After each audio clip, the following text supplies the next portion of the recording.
जो क्रिमिनोलॉजी है मतलब ज़्यादा टफ पेपर में नहीं आता, थोड़ा इजी पेपर में आता है, मॉडरेट में आता है, टफ में नहीं आता। इसका एक रीज़न ये भी है कि इसमें जो क्वेश्चंस हैं वो कुछ इस तरीके से हैं जो criminal intention, criminal mind, crime क्यों होता है, क्लॉजेस क्या है सोसाइटी में उसकी, मतलब उस तरह की चीज़ें। कोई लॉ नहीं है आपका प्रॉपर, एक डिस्कशन है क्रिमिनोलॉजी के ऊपर कि क्राइम क्यों पैदा होता है और इसको पैदा होने से कैसे रोका जा सकता है, ये हम किस तरह से क्राइम को कंट्रोल कर सकते हैं।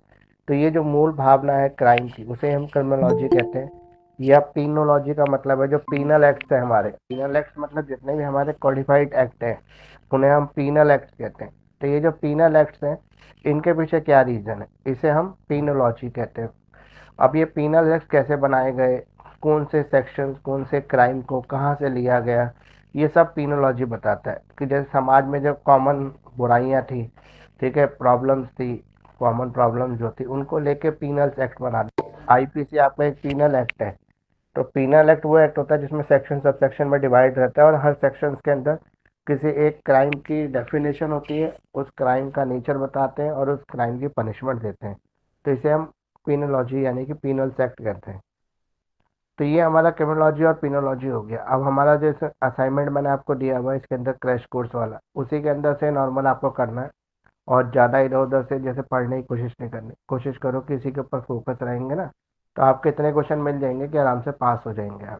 जो मैंने इंपॉर्टेंट क्वेश्चन यूट्यूब पे भी शेयर किए हैं वही क्वेश्चन इसके अंदर है, सारे के सारे इंपॉर्टेंट क्वेश्चन है। तो इसके अंदर जो पहला क्वेश्चन है वो है आपका, what are the problems of Indian prison. Indian prison की क्या प्रॉब्लम्स है, आपको सजेक्टिव मेजर्स देने regarding the prison reforms in India. किस तरह से प्रिजन रिफॉर्म होता है इंडिया में वो बताना है आपको, मतलब किस तरह के प्रिजन रिफॉर्म की रिक्वायरमेंट है इंडिया के अंदर। तो अगर हम प्रिजन सिस्टम की बात करें इंडिया की तो सबसे ज़्यादा चैलेंजिंग यही है, सबसे ज़्यादा रिफॉर्म की ज़रूरत इसे ही है। और सबसे ज़्यादा अगर प्रॉब्लम में कोई सिस्टम है तो प्रिजन सिस्टम ही है। क्योंकि हमारी जो इंडिया की जेलें हैं वो इस तरह से स्ट्रक्चर नहीं की गई थी कि वो इतने 100 साल का जो हमारा आज वो होने वाला है आईपीसी, करीब करीब 1860 में आया था और आज 1960 भी चला गया और अब 2023 आ गया, यानी कि 100 150 साल पुराना हो गया आईपीसी। तो जितना पुराना आईपीसी हो रहा है तो उसमें बर्डन उतना ही ज़्यादा है, तो उसके ऊपर बढ़ रहा है जुडिशरी के ऊपर। क्यों? क्योंकि ये एक्ट सबके हिसाब से क्रिएटेड था। ये प्रॉब्लम्स तब की थी इस एक्ट के अंदर जब आईपीसी बनाया था। आज सोसाइटी में बहुत सारे चेंजेस हो चुके हैं, सोसाइटी बहुत ज़्यादा आगे बढ़ चुकी है, कई नई तरह की टेक्नोलॉजी, कई क्राइम के अंदर डेवलपमेंट हो चुकी है, क्रिमिनल के अंदर डेवलपमेंट हो चुकी है, क्रिमिनल इंटेंशन, क्रिमिनल माइंड सब कुछ चेंज हो चुका है। तो इसलिए आज के हिसाब से नए एक्ट की भी रिक्वायरमेंट है। जैसे अभी सेंट्रल गवर्नमेंट जो है नया आईपीसी लेके आ रही है, उसके पीछे यही रीज़न दिया गया है कि जो पुराना आईपीसी है उसमें ना जो डिसीजन आते आते बहुत लंबा समय लग जाता है, जिसकी वजह से हर चीज़ के ऊपर प्रेशर पड़ता है, जुडिशरी के ऊपर भी प्रेशर पड़ता है, पुलिस सिस्टम के ऊपर भी प्रेशर बढ़ता है, यानी कि एडमिनिस्ट्रेशन के ऊपर प्रेशर बढ़ता है। इसके अलावा स्टेट गवर्नमेंट के ऊपर प्रेशर बढ़ता है क्योंकि जेलों की व्यवस्था राज्य सरकार को करनी होती है। तो इतने सारे कैदी जो अभी जिनका सजा डिसाइड नहीं हुई है, वो क्रिमिनली अभी अनाउंस नहीं हुई लेकिन उससे पहले ही वो जेलों में पड़े हुए हैं। इसके अलावा हमारी जुडिशरी के अंदर एक और प्रॉब्लम है लैक ऑफ नॉलेज की। लोगों को पता ही नहीं है कि क्या होना चाहिए। और जैसा जो जैसे कुछ गरीब लोग होते हैं जो पैसा नहीं होता जिनके पास, वो सोचते हैं पैसा नहीं है तो उनके पास न्याय भी नहीं है। लेकिन हमारे पास जो है 42 सेकेंड अमेंडमेंट के अंदर हमने न्याय को जो है कॉन्स्टिट्यूशन में शामिल कर लिया था और बोला कि हर व्यक्ति को जो है न्याय मिलेगा। अगर उसके पास पैसा नहीं है तो स्टेट की रिस्पॉन्सिबिलिटी होगी, वो फ्री लीगल एड सर्विस देगा उसको। फ्री लीगल एड सर्विस जैसे आपके डीएलएस है, हर कोर्ट के अंदर बनी हुई है जो गरीब व्यक्तियों को फ्री में न्याय देती है। तो बहुत सारे ऐसे तरीके हैं जिससे जो व्यक्ति जेलों में बंद है वो बाहर भी आ सकते हैं। ये रिफॉर्म्स बता रहा हूँ मैं आपको, इसके रिफॉर्म्स क्या आ सकते हैं प्रिजन सिस्टम के। इवन जो नॉन बेलेबल ऑफेंस होते हैं, बेलेबल ऑफेंस में तो बेल हो ही सकती है लेकिन बहुत सारे लोग ऐसे भी जेलों में पड़े हुए जिनको यही नहीं पता हुआ कि उनका बेल होगा कैसे या कौन उनकी बेल करा सकता है। तो उनको पूरी नॉलेज नहीं है। तो नॉन बेलेबल ऑफेंस जो होते हैं उनमें भी कई कंडीशन के अंदर जो है बेल हो सकती है, ठीक है। जैसे उसे क्या कहते हैं, जिसमें व्यक्ति कुछ टाइम के लिए बाहर आ जाता है तो वो भी लगा सकते हैं। जब कोई मदर की तबीयत खराब है, वाइफ की तबीयत खराब है तो आदमी बाहर आ सकता है, ठीक है, थोड़े टाइम के लिए। लेकिन ये सब चीज़ों की नॉलेज ना होने की वजह से बहुत सारे कैदी अभी भी ऐसे हैं जो जेलों में जिनका डिसीजन कोर्ट ने दिया ही नहीं। तो प्रॉब्लम्स क्या है हमारे इंडियन प्रिजन सिस्टम की? तो प्रॉब्लम पहली है ओवर क्राउडिंग। कि हमारी जेलों के अंदर भीड़ इतनी ज़्यादा है और लोग ठूस ठूस के भरे हुए, मतलब जहाँ पे एक सेल के अंदर 2 लोगों के रहने की मैक्सिमम लिमिट होती है, वहाँ पे 5-5 आदमी वहाँ पे रह रहे हैं। तो ये ओवर क्राउडिंग प्रॉब्लम हमारे जेलों के साथ जरूर जुड़ी हुई। जैसे तिहाड़ जेल की बात करें तो अभी एक सर्वे में ये बताया गया था कि 2500 कैदी के लिए जेल बनाया गया था जब बनाया था, 2500 कैदी के, लेकिन आज इसमें 8500 से ज़्यादा कैदी बंद है। तो यानी कि डबल से भी ज़्यादा, ट्रिपल से भी ज़्यादा, इतनी ज़्यादा ओवर क्राउडिंग सिस्टम है यहाँ पर। तो इतना सारा ओवर क्राउडिंग होगा तो क्या दिक्कत आएगी इससे? दिक्कत ये आएगी कि आप जो है बांट नहीं सकते। जैसे जो कैदी हैं, जो खतरनाक कैदी, उनको अलग रखना चाहिए, जो नॉर्मल कैदी उनको अलग रखना चाहिए। लेकिन हमारी जेलों में क्या हो रहा है कि जगह कम है, जगह कम होने की वजह से हम ये डिस्टर्ब कर ही नहीं पा रहे, ये सिस्टम बना ही नहीं पा रहे कि हम अलग अलग रखें। अब क्या कर रहे हैं, सबको एक ही जगह बंद कर देते हैं। तो उससे क्या होता है, जो ये खतरनाक कैदी होते हैं ये जेलों के अंदर भी अपनी गुंडागर्दी दादागिरी चलाते हैं, अपने गैंग बना लेते हैं, जिसकी वजह से और सिस्टम के ऊपर जो है बर्डन बढ़ने लगता है। और ये जेलों के अंदर से जो नॉर्मल कैदी भी जाता है वो भी नई चीज़ें वहाँ से सीख कर आता है और क्राइम वहाँ से डेवलप हो रहा है। फिर उसके बाद हमारा दूसरा है इनएडिक्वेट फैसिलिटी। जैसे ह्यूमन राइट कहता है कि चाहे कैदी हो या कोई नॉर्मल व्यक्ति भी हो, उसको खाने पीने के लिए प्रॉपर मिलना चाहिए। लेकिन क्या हो रहा है कि उसको प्रॉपर सिस्टम नहीं है खाने के लिए। आपने देखा होगा, ये वीडियो ऐसे शेयर होते हैं कि जेलों में जो दाल मिलती है वो दाल ऐसे पानी की तरह है, मतलब कि उसको खाने से कोई न्यूट्रिशनल फूड तो मिल ही नहीं रहा है। और रोटियां जो है, और दिखाते हैं कई बार कैदी के बहुत सारे वीडियो वायरल होते हैं, तो सब वीडियो में ये पता लगता है कि जहाँ पे रोटी है वो जली हुई मिल रही है। इतना ज़्यादा बेकार सिस्टम है जेलों का। इसके अलावा प्रोलॉन्ग डिटेंशन और अंडर ट्रायल केसेस जो है वो सबसे ज़्यादा है, और उसमें भी ऐसे अंडर ट्रायल केसेस जो बहुत ज़्यादा सीरियस नेचर के क्राइम नहीं है, छोटे मोटे क्राइम है, लेकिन उसके लिए भी लोगों को जेलों में डाल दिया जाता है। तो कुछ ऐसा सिस्टम होना चाहिए कि रिफॉर्मेटिव जस्टिस की हो, जहाँ पे जेलों में कम से कम लोगों को डाला जाए, केवल उन्हीं को डाला जाए जो खतरनाक कैदी, जिससे समाज में बाहर घूमने से लोगों को खतरा हो सकता है। बाकी सब कैदियों को कुछ इस तरह के, जैसे अनाथालय उसमें सेवा के लिए भेज दिया जाए, कुछ एनजीओ के साथ जोड़ दिया जाए, इस तरह के सजा दी जाए अंडर ट्रायल में। तो इससे क्या होगा, जेलों के ऊपर प्रेशर थोड़ा सा कम हो जाएगा। अब वायलेंस एंड अब्यूज, वायलेंस जैसे मैंने बताया कि वो जेलों में क्या करते हैं, गैंग बना लेते हैं, मार पिटाई करते हैं, और आपको किसी ना किसी गैंग को ज्वाइन करना ही होता है अगर वहाँ पे सेफ रह रहे हैं तो। Inadequate rehabilitation program, rehabilitation basically jail को बनाया इसलिए गया था कि जो व्यक्ति सजा काटने जेल में जाए तो उसकी इस तरह की मानसिकता तैयार की जाए कि वो निकलने के बाद इस तरह के क्राइम को छोड़ दे। लेकिन हो इसका उल्टा रहा है, जो कैदी अंदर जाता है वो और बड़ा क्रिमिनल बन के बाहर आता है। तो यानी कि रिहेबिलिटेशन प्रोग्राम तो है ही नहीं, इनएडिक्वेंसीज है वहाँ पे, उसकी कमी है जो होना चाहिए। जुवेनाइल जस्टिस कंसर्न जो होते हैं, जैसे जुवेनाइल जस्टिस जो होता है उसके लिए बताया गया बच्चों के लिए एक अलग जेल होनी चाहिए। लेकिन हमारे यहाँ पे प्रॉपर सिस्टम ना होने की वजह से बड़ों की जेल में बच्चों को भी ठूस दिया जाता है। या बहुत सारी जो लेडीज है उनके साथ भी प्रॉब्लम है। जो महिला जेल है जहाँ पे बच्चे छोटे हैं, तो जेल में माँ के साथ बच्चों को भी कई बार रख लिया जाता है। जैसे 3 साल का बच्चा है, किसी का 1 साल का बच्चा, किसी का 6 महीने का बच्चा है, या प्रेग्नेंट लेडी को जेल हो जाए तो उसकी डिलीवरी जेल में ही हो जाती है, जो अनहाइजीनिक है, उसके लिए सेफ नहीं है। ये सब भी प्रॉब्लम है जो जेलों के साथ जुड़ी हुई है। Outdated legal framework, outdated legal framework का मतलब ये है कि हमारा जो लीगल सिस्टम है बहुत पुराना हो चुका है, 100-150 साल पुराना, 150 साल से भी ज़्यादा पुराना है, 200 साल के आसपास होने वाले हैं हमारे इसको लागू हुए हुए आईपीसी को। तो आईपीसी एक बर्डन है जिसकी वजह से जो है डिसीजन जो है फास्ट नहीं हो पा रहे, जुडिशरी के ऊपर भी बर्डन बढ़ता चला जा रहा है।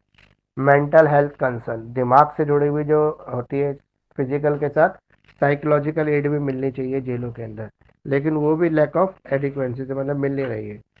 करप्शन, स्मगलिंग की रोज शिकायतें आती है जेल में कि कैदी जो है मोबाइल चला रहे हैं। बहुत सारे ऐसे गुंडे हैं जो जेल से अपने गैंग को ऑपरेट कर रहे हैं, उनको सारी फैसिलिटी जेल में मिल रही है। इवन बाहर का खाना वो खा रहे हैं जेल के अंदर, मोबाइल है, उनसे कोई भी मिलने आ सकता है जेल में।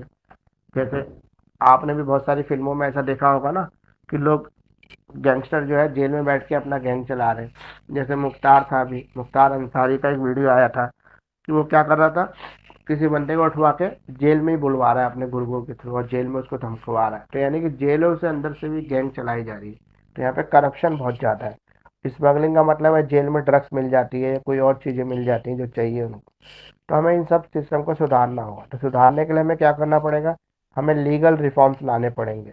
मतलब अपने लीगल सिस्टम को सुधारना पड़ेगा, आईपीसी को सुधारना पड़ेगा, हमें ओवरऑल इंफ्रास्ट्रक्चर को चेंज करना पड़ेगा जेल के। इसके अलावा हमें अल्टरनेटिव सैंक्शनिंग मतलब और जेलों का निर्माण करना पड़ेगा, ताकि वहां पर भी कुछ कैदियों को रखा जा सके।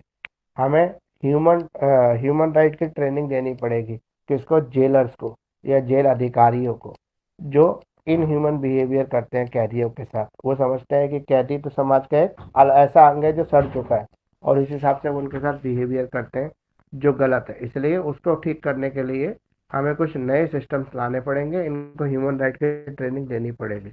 जुवेनाइन जस्टिस को भी रिफॉर्म करना पड़ेगा, हमें स्किल डेवलपमेंट करना पड़ेगा, जेलों के अंदर लोगों को रोजगार की शिक्षा देनी पड़ेगी, लीगल एड प्रोग्राम हमें चलाने होंगे, मेंटल हेल्थ सर्विसेज चलानी होंगी, प्री रिलीज प्लानिंग करनी पड़ेगी। ठीक है, हमें टेक्नोलॉजी चेंज करनी पड़ेगी। इसके साथ हमें कम्युनिटी एंगेजमेंट और इंटरनेशनल कोलैबोरेशन, ये सब के साथ मिलकर ही हम अपने प्रिजन सिस्टम का रिफॉर्म कर सकते हैं।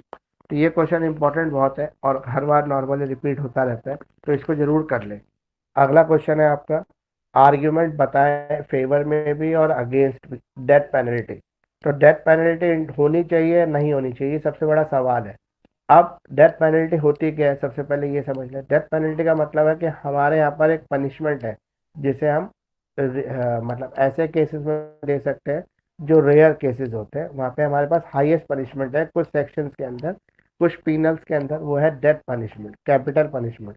अलग अलग कंट्री में अलग अलग तरीके से कैपिटल पनिशमेंट दी जाती है, जैसे इंडिया और ज़्यादातर एशियन कंट्री में हैंगिंग टिल डेथ, टांगा जाता है गर्दन से जब तक कोई व्यक्ति मर ना जाए। दूसरा हमारे यहाँ पर क्या होता है, हमारे यहाँ पे जो नहीं होता, बाकी कंट्री में होता है, कहीं पे गोली मार देते हैं, जैसे थाईलैंड के अंदर शूट किया जाता है, ठीक है, AK-47 से, जब तक व्यक्ति मार ना जाए।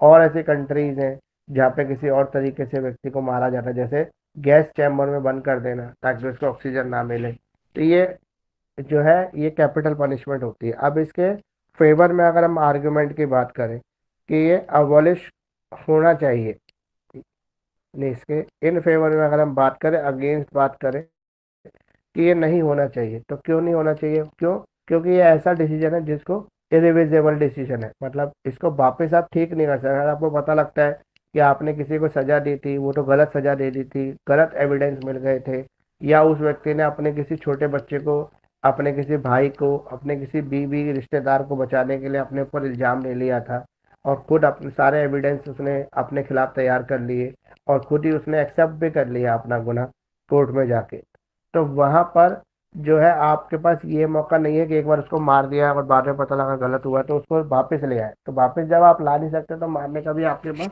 अधिकार नहीं है। तो गांधी जी सबसे बड़े इसके वो थे, क्रिटिक्स करते थे, कहते थे कि ये मौत की सजा नहीं होनी चाहिए। क्यों?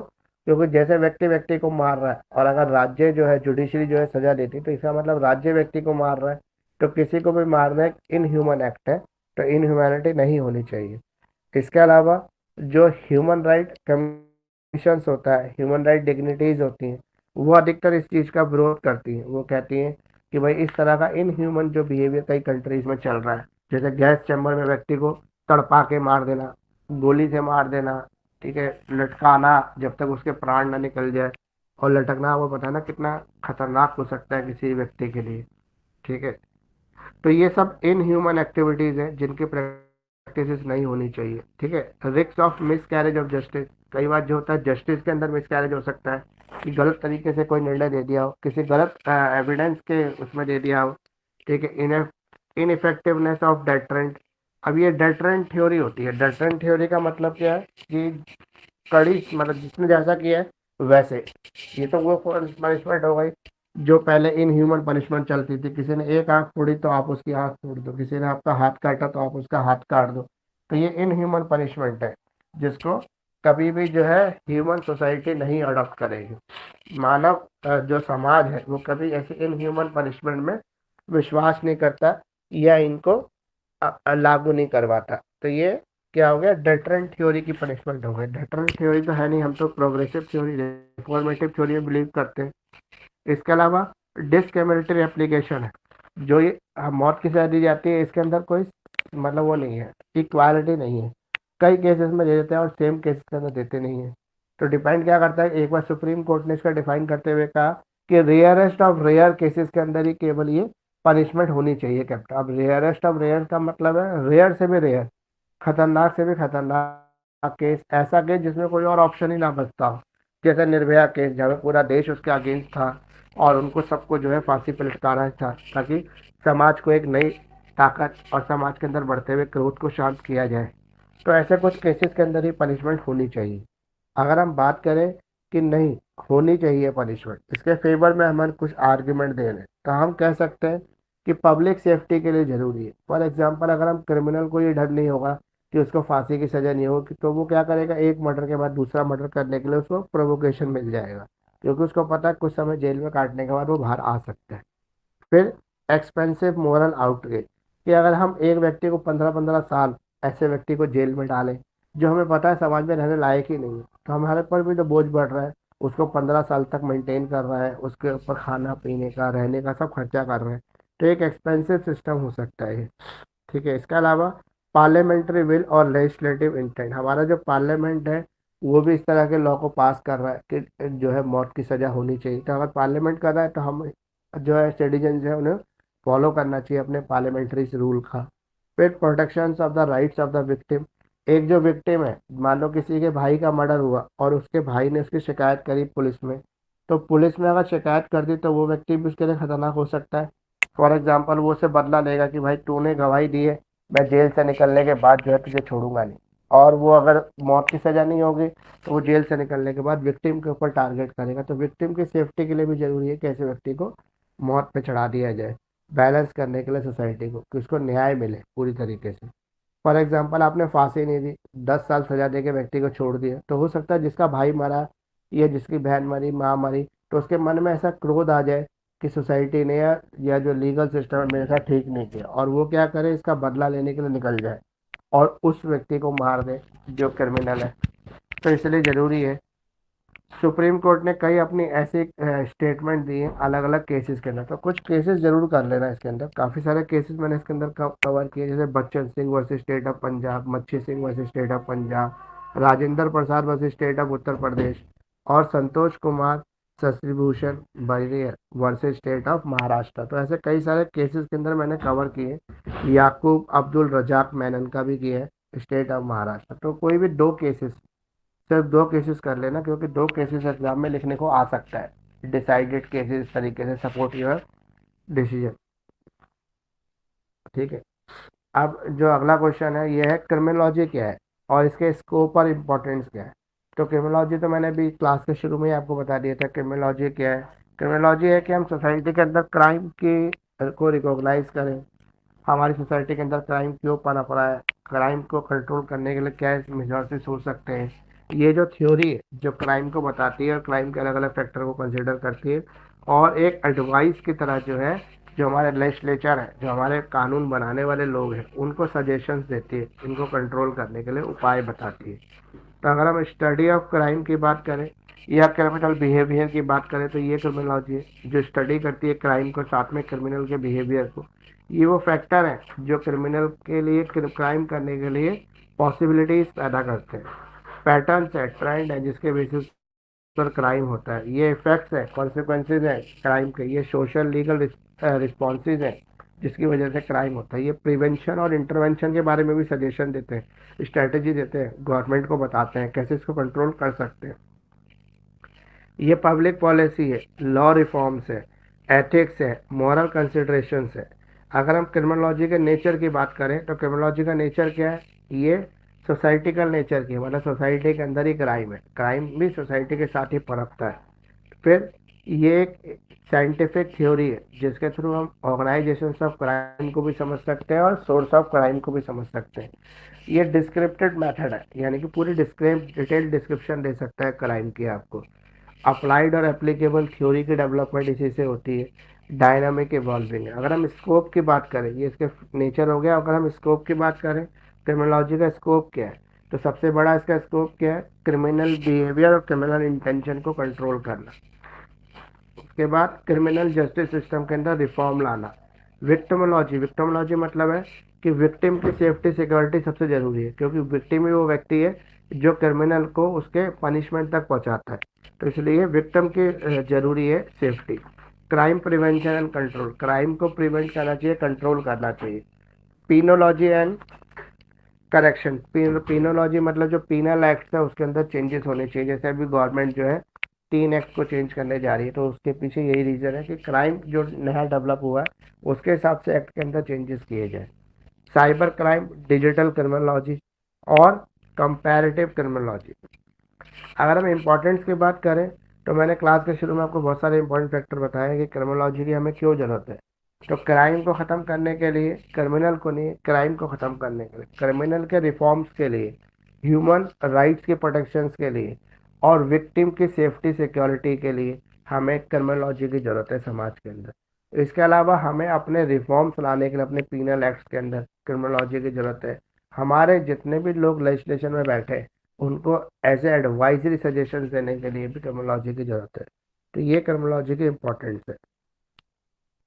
अब हमारे यहाँ पे थ्योरीज ऑफ पनिशमेंट क्या है, तो थ्योरीज ऑफ पनिशमेंट का भी हम अगले क्लास में करेंगे, क्योंकि ये थोड़ा डिटेल स्टडी वाला क्वेश्चन है जिसको आपको ध्यान से भी पढ़ना पड़ेगा। तो अगला क्वेश्चन है हमारा, ऑर्गेनाइज क्राइम क्या होता है। कब हम ऑर्गेनाइज तरीके से क्राइम्स को परफॉर्म कर सकते हैं, बिल्कुल वेल प्लान तरीके से क्राइम को परफॉर्म करना। तो इसकी कई सारी डेफिनेशन है, जैसे एमिली दुखरीम की, डोनाल्ड आर क्रेसी की, कोई एक डेफिनेशन आप कर लेना, नेशनल इंस्टीट्यूट ऑफ जस्टिस की और वेंसेनो रिजेरी की। लेकिन आप एक पनिशमेंट, एक डेफिनेशन याद करना एग्जाम के पॉइंट ऑफ व्यू से, 4 लिखी हुई है लेकिन एक कर लेना, एक जो भी आपको पढ़ने में इजी लग रही है। जैसे एमिली डुक्रीम की जो है वो इजी है। वो कहते हैं कि जो कर्मोलॉजी है एक सोशलॉजी का अभिन्न अंग है, मतलब सोशलॉजी के साथ जुड़ा हुआ है। ये एक्सप्लोर करता है कॉन्सेप्ट ऑफ एनोमी को। एनोमी मतलब क्राइम को डिफाइन करता है ये, जो डायरेक्ट डेफिनेशन है आपके ऑर्गेनाइजेशन ऑफ क्राइम की। तो डुकरीम वर्क करते हुए कहते हैं, सजेस्ट करते हैं, when there is a break down of the social norm and the values it can contribute to the criminal organisation. जब भी सोशल वैल्यूज का ब्रेक डाउन होता है तब क्राइम का जन्म होता है, मतलब क्राइम कब पैदा होता है, जब सोशल ऑर्गेनाइजेशन फेल हो जाती है। तो यानी कि जो समाज के अंदर कुछ भी चीज़ गलत होती है तब क्राइम पैदा हो जाता है। उससे लड़ने के लिए समाज का कोई व्यक्ति खड़ा होता है। तो ऑर्गेनाइज क्राइम के अंदर क्या क्या चीज़ें जुड़ जाती है, तो ऑर्गेनाइज क्राइम के करेक्टरिस्टिक्स, पहले करेक्टरिस्टिक की बात कर लेते हैं। तो इसके करेक्टरिस्टिक क्या है, स्ट्रक्चर, इसका स्ट्रक्चर होता है जो प्लान्ड मैनर में होता है, फॉर्मलाइज होता है, ठीक है। प्रॉफिट मोटिव, नॉर्मली जो क्राइम होता है उसके पीछे प्रॉफिट का मोटिव रहता है। कॉन्टिन्यूटी, ये बार बार किया जाता है, लगातार किया जाता है। इसके अलावा use of violence and intimidation, तो इसके अंदर वायलेंस का और इंटिमिडेशन का यूज किया जाता है, डराना धमकाना, ये सब चीजें आती है। करप्शन, करप्शन बेसिकली जो होता है हर क्राइम के पीछे इन्वॉल्व रहता है। Wide range of activities, organise crime में बहुत सारी एक्टिविटीज को प्रैक्टिस किया जाता है, जैसे इनिशियल स्टेज पे उसकी प्लानिंग तैयार करना, सेकंड स्टेज पे उसको परफॉर्म करना, थर्ड स्टेज पे जो है परफॉर्म करने के बाद अपने को सेव करने के लिए जो क्रिमिनल कोई भी पॉसिबिलिटी इसको फॉलो करता है वो सब इसके अंदर आ जाती है। इसके अलावा टेरिटोरियल कंट्रोल, जो हमारा कानून है जहाँ पर वो क्राइम परफॉर्म हो रहा है उसने क्या प्रिवेंशन प्रिकॉशंस ले रखी हैं, उनको ब्रेक करने के लिए भी पॉलिसीज बनाना, ठीक है। मनी लॉन्ड्रिंग, मनी लॉन्ड्रिंग भी एक क्राइम के पीछे का रीज़न ही है, क्योंकि बहुत सारे क्राइम मनी लॉन्ड्रिंग से ही परफॉर्म होते हैं, ठीक है। इंटरनेशनली जो क्राइम को रिकॉग्नाइज किए जाते हैं जैसे टेररिज्म। उसके बाद अडेप्टेबिलिटी, अडेप्टेबिलिटी मतलब अडॉप्ट करना, क्राइम को हमारे सोसाइटी कितना अडॉप्ट करती है, क्योंकि बहुत सारे क्राइम ऐसे जो सोसाइटी के साथ ही चल रहे हैं लेकिन सोसाइटी उनका विरोध नहीं करती, वो सोसाइटी के साथ प्रैक्टिस में चलते आ रहे हैं कई सालों से। अब अगर हम बात करें कि कौन कौन से क्राइम ऑर्गेनाइज क्राइम है, उसके बात करें तो ड्रग ट्रैफिकिंग ऑर्गेनाइजेशन, जो ड्रग से सप्लाई करने के लिए लोग काम करते हैं वो एक पूरे ऑर्गेनाइज मैनर के अंदर ग्लोबल लेवल पर काम करते हैं। ह्यूमन ट्रैफिकिंग जो करते हैं यानी कि मानवों की तस्करी जो करते हैं वो। इसके अलावा टेररिस्ट ऑर्गेनाइजेशन, ये इंटरनेशनल लेवल पर है जो रिकॉग्नाइज्ड है। फिर आर्म स्मगलिंग और इलिसिट ट्रेडिंग, जो हथियारों की सप्लाई करते हैं उसकी वो करते हैं, ये इसके एग्जांपल्स है ऑर्गेनाइज क्राइम के। अब है ऑर्गेनाइज फ्रॉड रिंग, फ्रॉड जो करते हैं इंटरनेशनल लेवल पर, जो बहुत सारे फाइनेंशियल स्कैम होते हैं, आपको कोई मैसेज आता है, एक ओटीपी आपसे पूछा जाता है और आपका अकाउंट खाली कर देते हैं, तो वो सब जगह सेम तरीके से प्रैक्टिस करते हैं, मतलब उसी वे में जो है 100-200 लोगों को ठग लेते हैं एक कंट्री के अंदर, फिर दूसरे कंट्री चले जाते हैं। तो ये ऑर्गेनाइज फ्रॉड है जो किया जाता है इस तरह का। फिर एनवायरमेंटल क्राइम, जो हम एनवायरमेंट के उसमें कर लेते हैं क्राइम्स को, वो। फिर आ गया आपका रेक्टरिंग और एक्सटॉर्शन। एक्सटॉर्शन जैसे किडनैपिंग करना, इनलैंड क्रैपिंग होता है, और किडनैपिंग फ्रॉम इंडिया भी हो सकता है। ये सब चीज़ें इसके अंदर कवर होती हैं। अब है अगला question, concept of probation. Probation क्या है और प्रोबेशन ऑफ ऑफेंडर क्या होता है, ये हमें बताना है। तो प्रोबेशन क्या होता है, पेरोल क्या होता है, ये बताना है आपको इसके अंदर। अगर हम प्रोबेशन की बात करें या हम पेरोल की बात करें, तो एक ऐसा रिलीफ है जो प्रिजनर को मिलता है। जो कैदी जेल में बंद है वो किसी स्पेसिफिक ग्राउंड पर बाहर आ सकता है। प्रोबेशन पे बाहर आ सकता है या पेरोल पे बाहर आ सकता है। तो पेरोल तो नॉर्मली मेडिकल ग्राउंड पर मिलती है, और प्रोबेशन मिल जाती है किस पे। तो प्रोबेशन एक फॉर्म है कम्युनिटी बेस्ड करेक्शनल सुपरविजन की, जो अलाउ करती है इंडिविजुअल को convict of the crime to serve their sentences in the community under the supervision of probation officer। जैसे फॉर एग्जांपल किसी कैदी को जो है गुरुद्वारे में लेके आए और उसको बोले कि जितने लोग गुरुद्वारे में आ रहे हैं उनके जूते चप्पलों को साफ करे, यानी कि कम्युनिटी सर्विस करे किसी तरीके की, मंदिर की सेवा, मस्जिद की सेवा, गुरुद्वारे की सेवा। लेकिन इसके लिए उसका एक प्रोबेशन ऑफिसर रखा जाता है जिसकी देख रेख में वो ये काम करता है, जो ये भी ध्यान रखता है कि कहीं कम्युनिटी सर्विस की इसको पनिशमेंट दे दे और ये भाग जाए उसका फायदा उठाते हुए। तो वो ड्यूटी प्रोबेशन ऑफिसर की। ठीक है। और ये जो प्रोबेशन वाली जो सजा दी जाती है नॉर्मली उस कंडीशन में दी जाती है जहाँ पे ऑफेंडर जो होता है उसने किसी कम्युनिटी रिलेटेड कोई क्राइम किया हो, या कोई कम्युनिटी की वजह से वो क्राइम के लिए प्रोवोकेट हुआ हो उस वजह से। तो इसमें एसेंशियल क्या है, प्रोबेशन में पहला सुपरविजन होना चाहिए। सुपरविजन मतलब उसके देख रेख में, प्रोबेशन ऑफिसर की देख रेख में ही उसको बाहर लाया जाएगा। और कंडीशन और रिस्ट्रिक्शन, उसके साथ कुछ स्टैंडर्ड कंडीशंस होती हैं जिससे वो किस एक्टिविटी में इन्वॉल्व करेगा वो पहले से फिक्स रहती है। उसके लिए क्या एम्प्लॉयमेंट रहेगा, ठीक है, और वो किस तरह के किसी काउंसलिंग को अटेंड करने आया है बाहर, या किसी ट्रीटमेंट प्रोग्राम में पार्टिसिपेट करने आया है, उसके लिए पहले से फिक्स रहता है। अब है स्पेशल कंडीशन, कुछ स्पेशल कंडीशन भी है जिसके अंदर प्रोबेशन जो है वो दिया जाता है। जैसे स्पेसिफिक नीड फॉर प्रोबेशन, मतलब फॉर एग्जांपल मान लो कि कोई सड़क बन रही है, पुल बन रही है जहाँ पर कैदियों को लगाया जाता है काम पर। ऐसा आपने कई फिल्मों में देखा होगा, कोई पत्थर को तोड़ना है, कुछ करना है, तो वहाँ पर एक व्यक्ति के निरीक्षण में इन कैदियों को लाया जाता है और वो ध्यान रखता है कि ये कैदी वहाँ से भाग ना जाए या किसी तरह से और कुछ भी दिक्कत ना करे। इसके अलावा periodic reporting, time to time जो प्रोबेशन ऑफिसर होता है उसकी ड्यूटी रहती है कि वो रिपोर्ट करता रहे, सिस्टम में बताता रहे कि किस तरीके से जो कैदी है जिसको उसके निरीक्षण में छोड़ा गया वो किस तक सेफ है, भागे नहीं है, यानी कि सेफ्टी सिक्योरिटी मेंटेन है। उसके फ्रीडम के ऊपर भी रिस्ट्रिक्शन होती है। ऐसा नहीं है जो व्यक्ति प्रोबेशन पे बाहर आया है वो फ्री है, वो केवल उसी काम के लिए बाहर आया है जिस काम के लिए उसको बाहर निकाला गया है, जो कम्युनिटी सर्विस उसको दी गई है उसी के लिए। तो रिस्क ऑफ असेसमेंट जो है वो प्रोबेशन ऑफिसर के साथ जुड़ा हुआ है। प्रोबेशन उसको असेसमेंट करता है कि जिस व्यक्ति को जिस काम के लिए बाहर आया है वो वही काम कर रहा है। इसे रिहेबिलिटेटिव सर्विस भी कह सकते हैं। इसके पीछे मकसद ये होता है कि उसकी पर्टिकुलर काउंसलिंग या ट्रीटमेंट की जाए, साथ में उसको समाज से जोड़ा जाए। एजुकेशनल और वोकेशनल प्रोग्राम में भी कई बार उस व्यक्ति को प्रोबेशन दिया जाता है। अब है रेगुलर रिव्यू और मॉडिफिकेशन। जो भी व्यक्ति चाहे 1 महीने के लिए बाहर है, 3 महीने के लिए बाहर है, तो उसको रेगुलर रिव्यू किया जाता है। Object of granting probation, probation grant करने के पीछे क्या ऑब्जेक्ट है। तो पहला है रिहेबिलेशन करना, ताकि सोसाइटी के अंदर जो प्रिजनर है उसको रिहेबिलेट किया जा सके। ठीक है, जो भी क्रिमिनल है उसको रिहेबिलेशन करने के लिए ऐसा किया जाता है। उसके अलावा कम्युनिटी सेफ्टी, कम्युनिटी की सेफ्टी के लिए इसलिए किया जाता है कि जो व्यक्ति अगर बाहर आ रहा है और सीरियस नेचर का उसने कोई क्राइम परफॉर्म कर रखा है, तो अगर प्रोहिबिशन उसके निरीक्षण करता रहेगा तो उसका रिहेबिलिटेशन तो होगा ही, लेकिन सोसाइटी भी सेफ और सिक्योर रहेगी। सोसाइटी को भी कोई दिक्कत होगी नहीं उस क्रिमिनल की वजह से। कॉस्ट एफिशिएंसी, इसमें क्या है कि कॉस्ट जो होती है थोड़ी सी कॉस्ट इफेक्टिव मेथड तो है ये, इसमें पैसा थोड़ा सा ज़्यादा खर्च होता है, लेकिन ये सोसाइटी के लिए कंट्रीब्यूट भी करता है। जैसे एम्प्लॉयमेंट दे रहा है, जो भी कैदी बाहर आ रहा है वो किसी पर्टिकुलर काम को करने के लिए आ रहा है। जैसे कोई सड़क बन रही है, कोई पुल बन रहा है, उसमें किसी कैदी को लगाया जा रहा है, ताकि उनको भी काम मिले और उनको थोड़ी सी अर्निंग भी हो जाए कैदी को। इंडिविजुअलाइज जस्टिस, ये जस्टिस के अंदर जो है बैलेंस करने का काम करता है, एक यूनिक तरीका है जिसकी वजह से एक कैदी को जो है रिफॉर्मेशन दिया जाता है। अगर हम इसके एडवांटेजेस की बात करें तो community integration, cost saving, employment opportunities, ये सारे इसके मेथड हैं। और इसका डिसएडवांटेजेस की बात करें तो lack of deterrence, public safety, inconsistency, implementation, limited control, resource, ये सब है।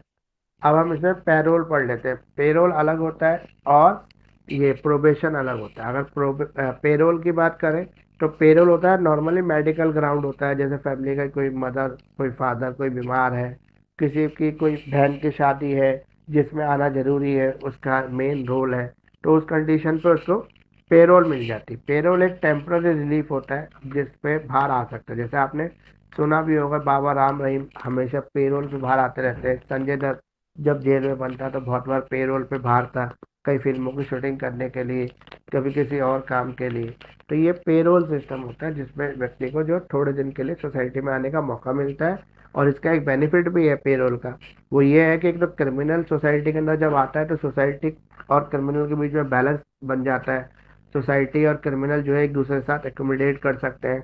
लोगों को पता होता है, जैसे फॉर एग्जांपल कोई व्यक्ति अगर जेल जाता है तो उसके पड़ोस में सबसे ज़्यादा डर हो जाता है उस व्यक्ति का। और जब वो क्रिमिनल आके रहने लगता है और लोग धीरे धीरे इंटरेक्ट करते हैं तो लोगों को पता लगता है अभी ये नॉर्मल बिहेवियर ही कर रहा है, इसके अंदर कोई ऐसी बात नहीं है, ये सजा जरूर हुई है इसको, लेकिन इतनी डेंजरस वाली बात अभी इसके अंदर है नहीं। तो धीरे धीरे सोसाइटी के साथ वो रहने लगता है। और जब वो छूट के आता है, फाइनली रिलीज होता है, तो वो मेन सोसाइटी में वापस आके रह सकता है आराम से।